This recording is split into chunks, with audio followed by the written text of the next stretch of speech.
When we delivered our E3 news last year, a lot of you got jazzed in a different way, hearing about a more intense title, a new Golden Sun for Nintendo DS. It's now subtitled Dark Dawn. You haven't heard or seen a lot since then, so let's fix that right now.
Golden Sun Dark Dawn for Nintendo DS arrives this holiday season.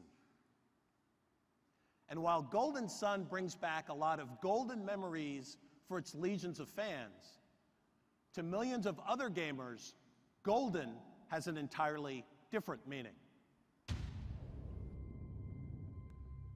Who here would say that it's one of the greatest shooters of all time? Everybody. Set the standards for all video games in the future.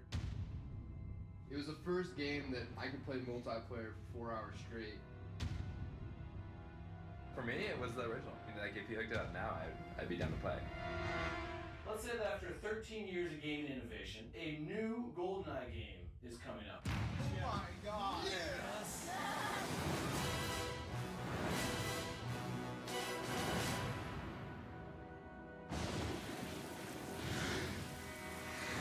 Let's go.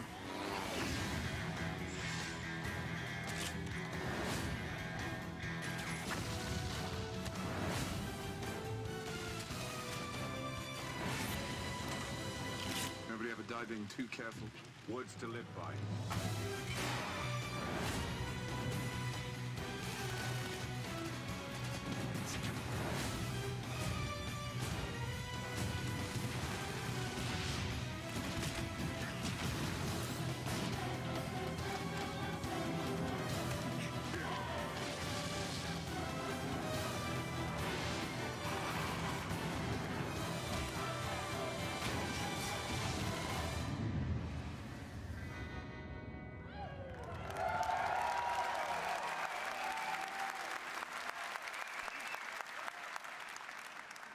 I remember it, you remember it.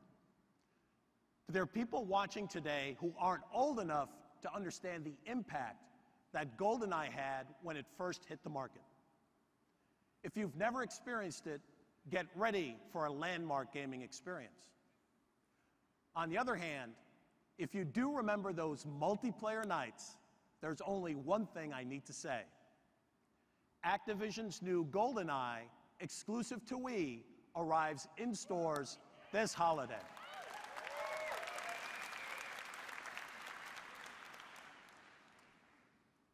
There's an entirely different kind of hero whose global reach has spanned 8 decades. A mouse named Mickey. Our parents grew up with him. We grew up with him. Our kids and grandkids will grow up with Mickey Mouse. And now, this universally recognized and beloved character embarks on a new chapter to add to his legacy in a game exclusive to Wii. It's called Disney Epic Mickey, and it sets a new tone and a new direction for this world-renowned icon. Ladies and gentlemen, to give you all the details, please welcome Warren Spector, General Manager and Creative Director, Junction Point, and Adam Creighton, one of the producers of Disney Epic Disney. Thank you. Thank you. Thanks, Reggie, and hello to all of you. Adam and I are here to give you a first look at Disney Epic Mickey, Junction Point and Disney Interactive Studios' upcoming Wii exclusive title for this holiday season. The game is set in a world honoring 80 years of Disney creativity, populated by forgotten, retired, rejected characters, movie locations, and theme park attractions from Disney's past. Welcome to Wasteland. It's a world both familiar and strange.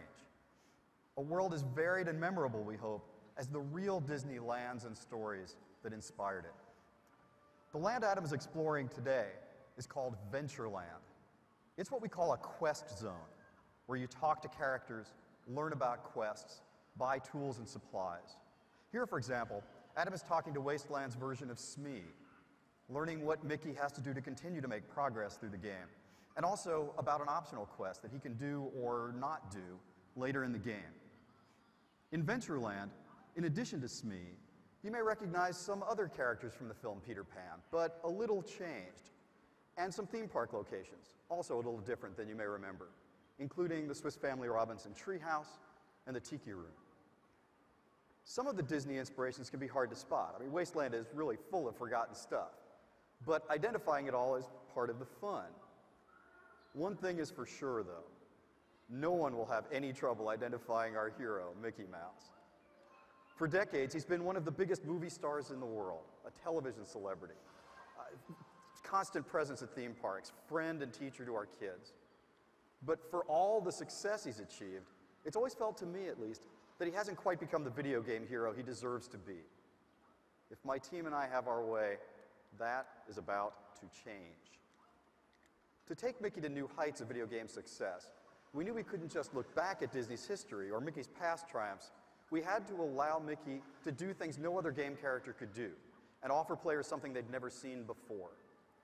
Our key innovation lies in our core game mechanic, drawing and erasing, using Mickey's new ability to control the essence of his cartoon being, paint and paint thinner.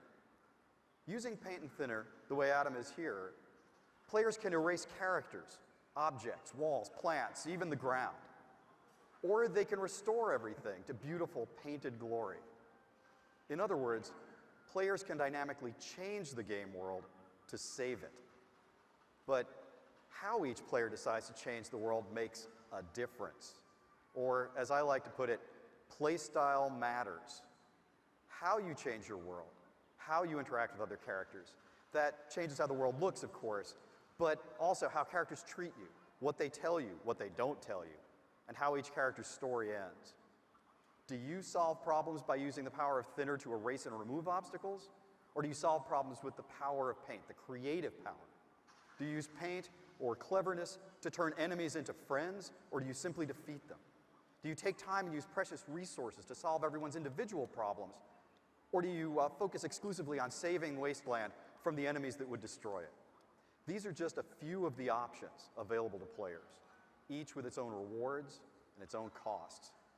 At the end of the day, we want each player to feel like he or she has crafted a unique experience based on the choices made and the consequences of those choices. I believe the play style matters concept is the hallmark of modern game design. And the combination of Mickey Mouse and Nintendo means we can take that idea to a larger audience than ever before. Now that you've had a taste of a quest zone, let's check out another kind of map, Adam.